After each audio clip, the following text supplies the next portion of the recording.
Bonjour à tous et bienvenue sur le plateau en direct de la foire pour sa 4e édition.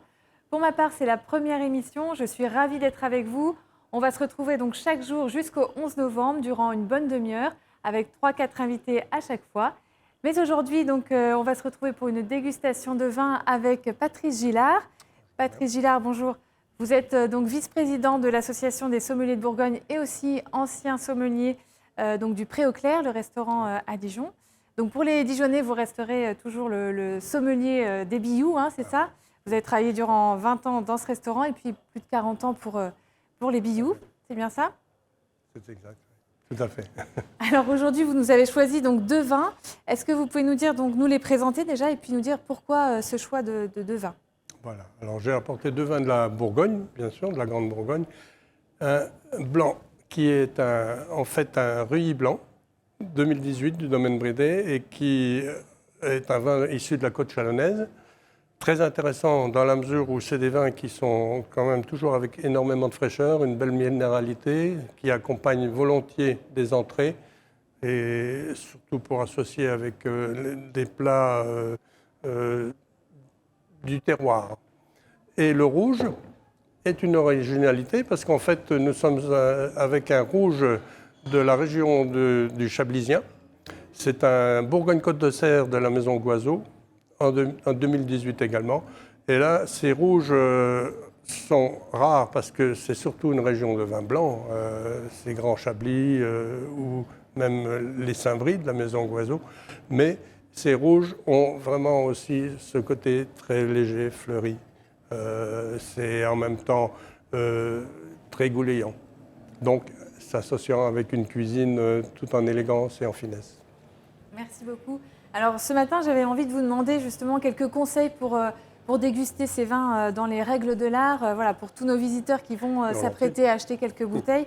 Est-ce que vous pouvez nous montrer un petit peu comment on déguste un vin? Voilà, volontiers. Je vais vous proposer cette démarche.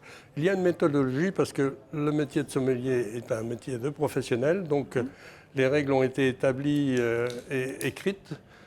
Nous avons forcément tout un procédé qui s'adapte pour que chaque sommelier ait la même méthode et en plus pour que la clientèle s'y retrouve. Donc, j'ai ouvert le vin blanc. On ouvre toujours sous la bague de la bouteille pour éviter que le vin soit en contact quand on le verse. Et on va mettre un petit peu plus. Voilà. Donc, la première chose qu'on fait quand on regarde un vin et qu'on vient de le verser, c'est regarder. Regardez, on a un vin qui doit être dans un verre à pied, fin, pour pouvoir être dégusté correctement. Donc on a une facilité pour voir le liquide. Et la première des choses, c'est de voir au-dessus si ce vin est brillant, autour du disque, et s'il n'a pas un côté un petit peu terne. Donc là, on est sur une très belle brillance. Ensuite, on regarde par transparence au niveau du liquide. Et là, on s'aperçoit qu'il y a aussi une très belle limpidité. C'est un vin qui a aussi cette transparence et sans défaut. Ensuite, il y a évidemment la robe. La robe, c'est la couleur. Et c'est très important parce que ça définit à la fois son côté jeune, son côté aussi typicité de terroir. Ça définit aussi des fois la richesse du vin. Et là, on est sur une robe jaune or qui reste jeune, un petit peu, pas verdâtre, mais presque. Et avec cette belle limpidité et brillance, on peut dire que ce vin est en pleine forme. Hein. Ensuite, c'est le nez. Donc, deuxième phase. Le nez, on essaie de faire le premier nez, ce qu'on appelle sans secouer le vin. On ne fait pas tourner, on a un premier arôme qui vient, et la plupart du temps, c'est ce qu'on appelle l'arôme variétal, c'est-à-dire du cépage. Bon, en Bourgogne, on n'a pas de problème, on n'a qu'un cépage pour les blancs pratiquement. En appellation, je parle village, excepté pour Bouzeron ou pour Saint-Brie, mais ici, on est sur des chardonnays classiques, avec ces arômes, c'est à la fois agrumes et un petit peu des notes florales, fleurs blanches. Un nez qui est tout à fait agréable. Ensuite, on fait tourner le vin dans le verre pour pouvoir avoir une complexité et une aération du vin qui va dégager un petit peu plus. Et on met un deuxième nez. Et on sent tout de suite une complexité supplémentaire autour d'un élevage légèrement boisé. C'est les notes vanillées, un petit peu épicées, tout en délicatesse. Et ensuite aussi les arômes de fruits blancs. Fruits blancs tels que la poire mûre. C'est vraiment aussi très agréable. Et après, on le met en bouche. Alors la première chose en bouche, c'est tout de suite le vin qui va vous donner une information, s'il est très vif, s'il est très rond, s'il a une attaque fougueuse ou beaucoup plus en dentelle. Le vin va pénétrer un peu plus en bouche et va se chauffer au niveau du contact de la langue. Tout ça va se répandre sur le palais et toutes les informations sur les papilles vont monter au cerveau et vous indiquer que ce vin correspond un petit peu aux premières sensations de l'œil et du nez. D'accord. Et est-ce que la taille du verre aussi est importante? Parce que je sais que moi, mes parents, ils dégustent dans des tout petits verres et moi, j'aime bien quand c'est des grands verres. Est-ce qu'il y a une question d'aération aussi du vin?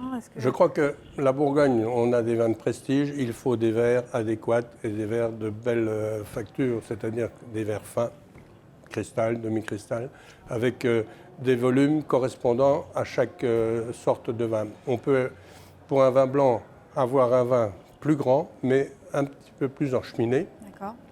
Pour pouvoir donner plus d'arômes et de concentration sur les dégagements et en même temps ne pas créer trop d'oxydation sur le contact avec l'air sur les premières minutes.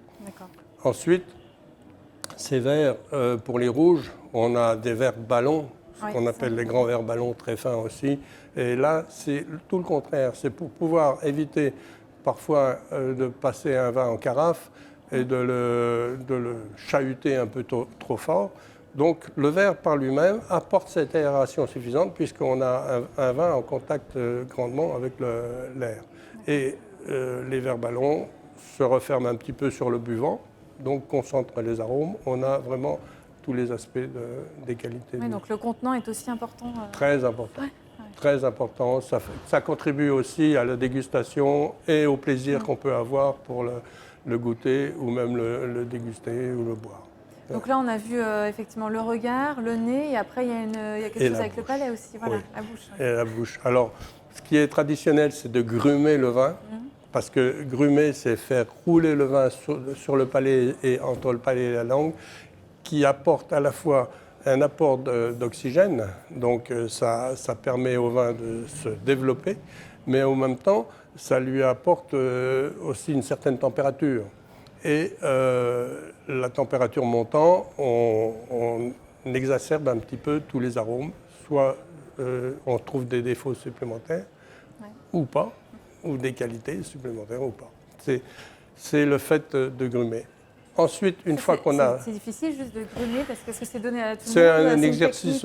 Bon, au départ, on est peut-être un petit peu hésitant. On a l'impression que ça fait du bruit, que c'est très... disgracieux, peut-être. Très disgracieux. Mais en fait, c'est très utile au vin. Et au départ, on n'arrive pas à faire tourner, mais au fur et à mesure, en s'exerçant, ça arrive vite. Et franchement, c'est très bénéfique à votre dégustation. Ensuite, vous avalez une petite gorgée pour avoir justement cette sensation de plaisir ou non du vin et qui va vous donner des informations supplémentaires. Parce que quand nous avalons le vin, il y a toujours le passage au niveau du fond de la langue et qui renvoie des informations aux papilles et au cerveau. Et là, c'est la rétro-olfaction. Pour un vin qui a une complexité, c'est plein d'informations sur à la fois son intensité aromatique, sur sa charpente, sa longueur en bouche. Et sa longueur en bouche est définie en caudalie, c'est des secondes de maintenance de cette aromatique en bouche qui définissent aussi sa grandeur et sa qualité. Et alors après, du coup, est-ce que c'est différent aussi dans la dégustation d'un blanc ou d'un rouge ou d'un crément? Est-ce qu'il y a une technique différente? Oui, il y a une dégustation un petit peu différente sur le rouge, parce que le rouge, bien souvent, on a un vin qui a plus d'intensité au niveau de la couleur, donc on n'a pas du tout la même approche sur la limpidité et la transparence, mais en même temps, on a des arômes totalement différents. Les rouges en Bourgogne, c'est pinot noir. On est sur un cépage qui est très fin, très élégant, et qui ressort sur des arômes de fruits rouges, tels la fraise, la framboise. Quand c'est très intense, c'est cassis, mûr.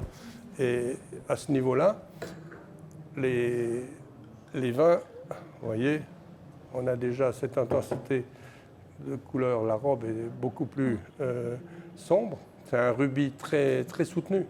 On est sur une très belle limpidité, il y a une brillance. Il n'y a pas de défaut, mais on n'a pas cette transparence par rapport à un blanc. Au niveau du nez, comme je vous disais, on est sur des notes de fruits rouges. Là, c'est très fraise, parce qu'il y a ce caractère jeunesse et en même temps bel équilibre. Un élevage un petit peu sur le bois, mais qui n'est pas trop appuyé. Mm-hmm.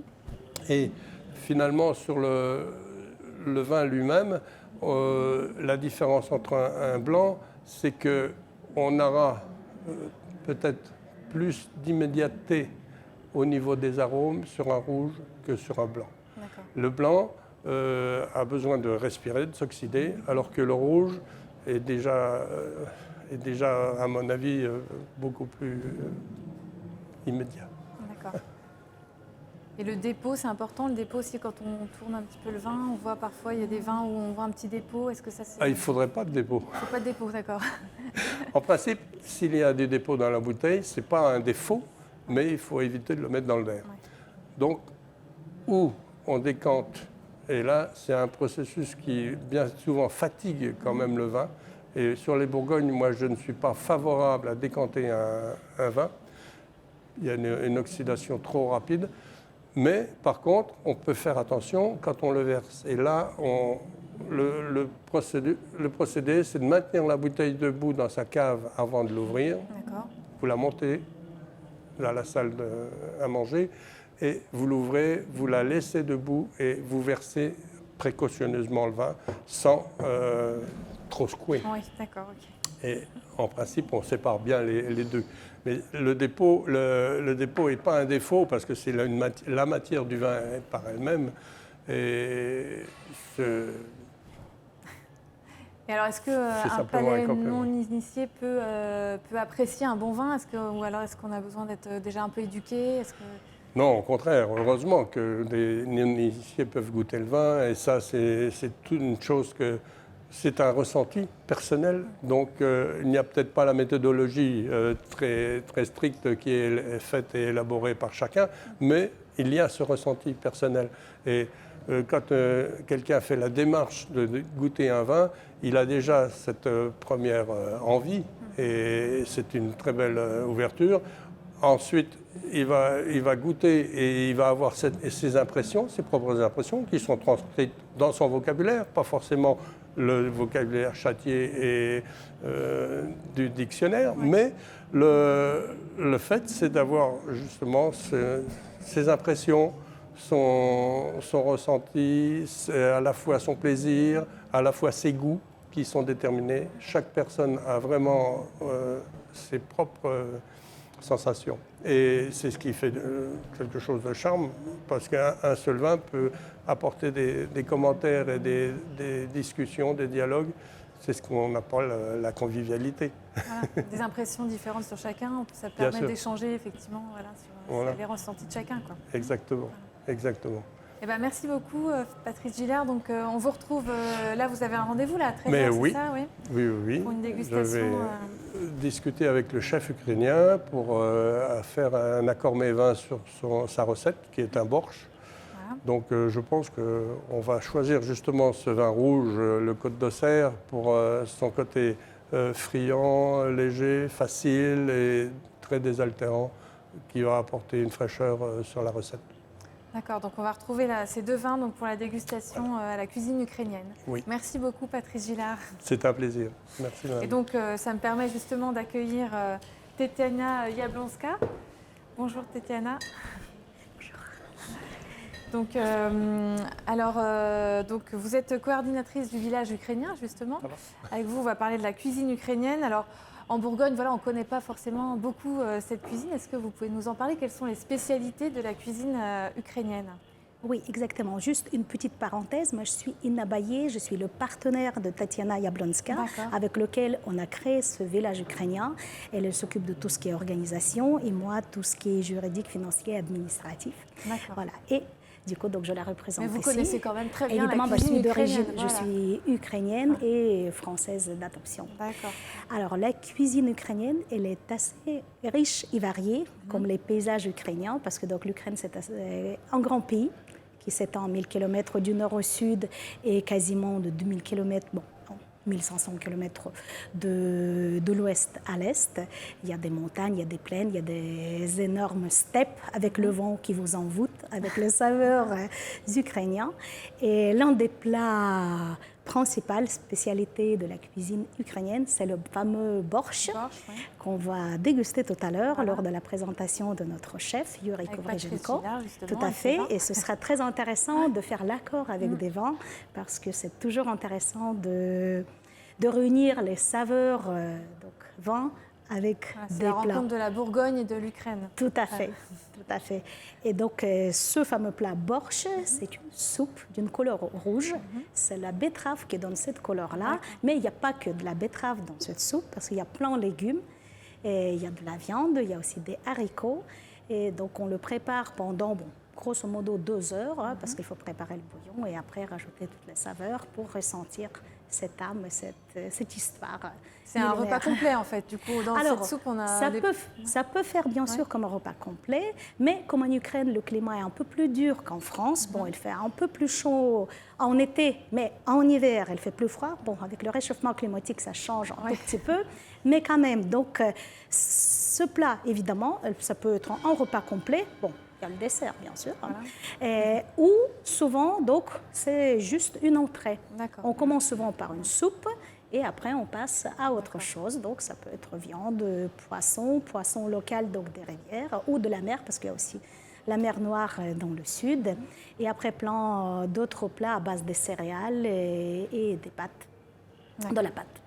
D'accord, très bien.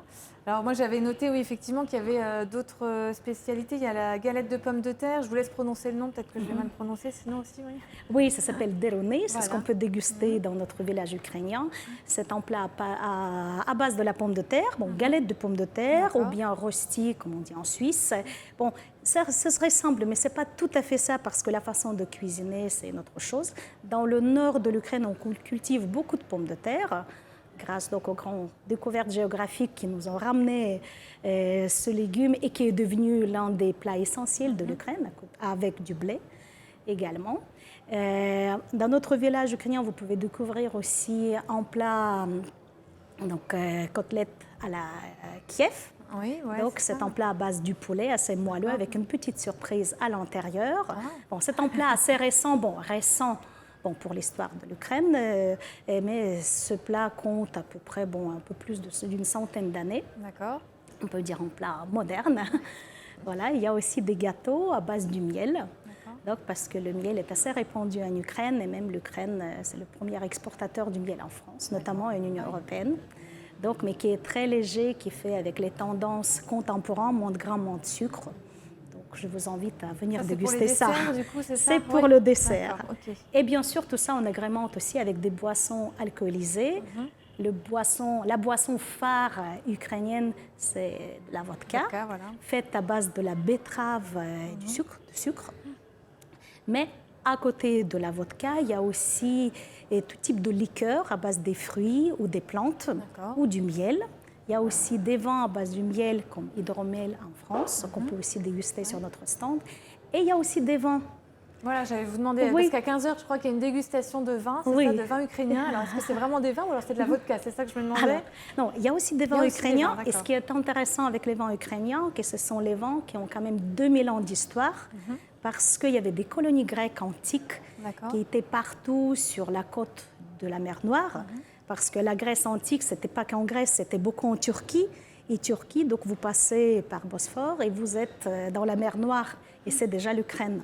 Et du coup, ce sont les Grecs qui ont commencé à cultiver les vins, plus la Géorgie est pas loin, parce que la Géorgie, donc c'est le pays où le vin, où tout est né. Voilà.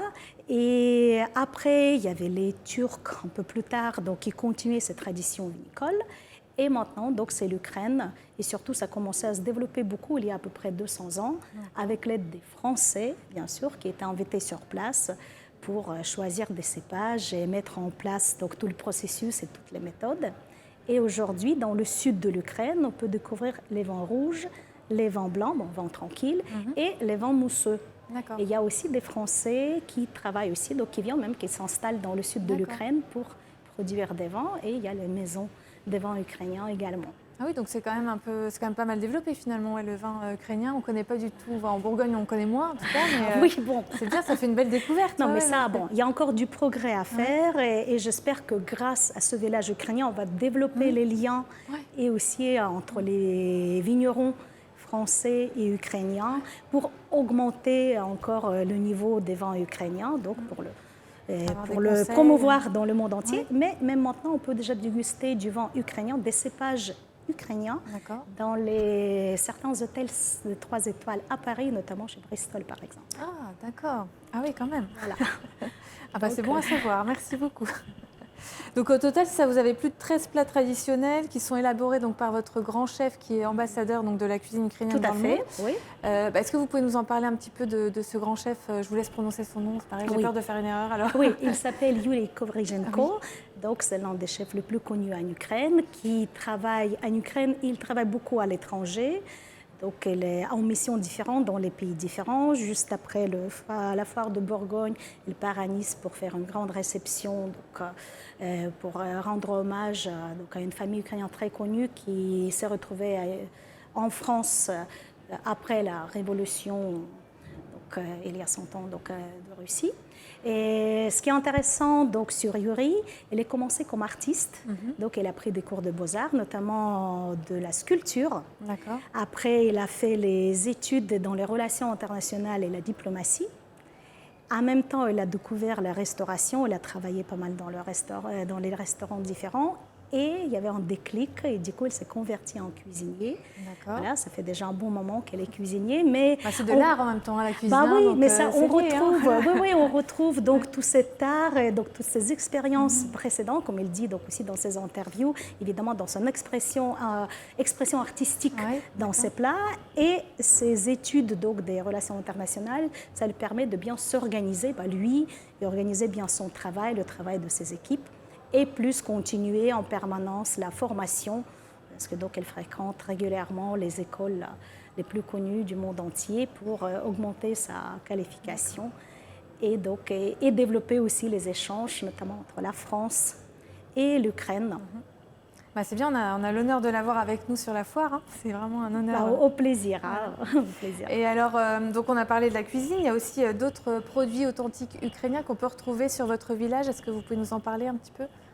Donc, on a des produits de la charcuterie typique ukrainienne que la plupart des visiteurs, quasiment les visiteurs ont bien apprécié. C'était une bonne découverte. On a aussi un petit produit qui n'est pas très connu en France. Ce sont des confitures à base des cornouillers. Donc, c'est une plante, c'est un arbre avec des baies rouges. Et donc, il est assez répandu en Ukraine et un peu plus même donc, en Caucase. Donc, on produit pas mal de confitures avec ça. Donc, je vous invite à venir découvrir parce qu'on ne connaît pas trop ce que c'est en France. On a des vins à base de miel et donc bientôt nos liqueurs différents à base des plantes arrivent. Donc, on pourra aussi venir déguster. Il y a des petites pâtisseries, des Carpates avec plein de saveurs, plein d'herbes, fruits de Carpates. Et plus le restaurant aussi, les plats dont je vous ai parlé. D'accord, super. Et c'est que le début. Donc, pour les prochaines fois, il y aura d'autres choses à découvrir. D'accord. Bon, alors aujourd'hui, vous êtes à l'honneur. C'est la journée de l'Ukraine. Donc, on va avoir justement... donc là, à 13h, on a une dégustation avec votre chef et puis Patrice Gillard, donc le sommelier qu'on a reçu. On va voir aussi cet après-midi, il y a donc la dégustation des vins ukrainiens à 15h. Après, il y aura un concert aussi de musique ukrainienne. Oui. Bon, il y a plein d'animations aujourd'hui, c'est un peu votre fête. Hein. Oui, c'est une journée chargée en émotions. Et du coup, notre émission touche à sa fin, mais je vous propose, il est midi, ouais, donc on va peut-être prendre un petit apéro ukrainien, non, ça vous dit? Oui, c'est possible ça? Entendu, bien sûr. Hein, bon, donc, super. Merci, au plaisir. Merci à vous. À très bientôt, bonne journée. Au revoir.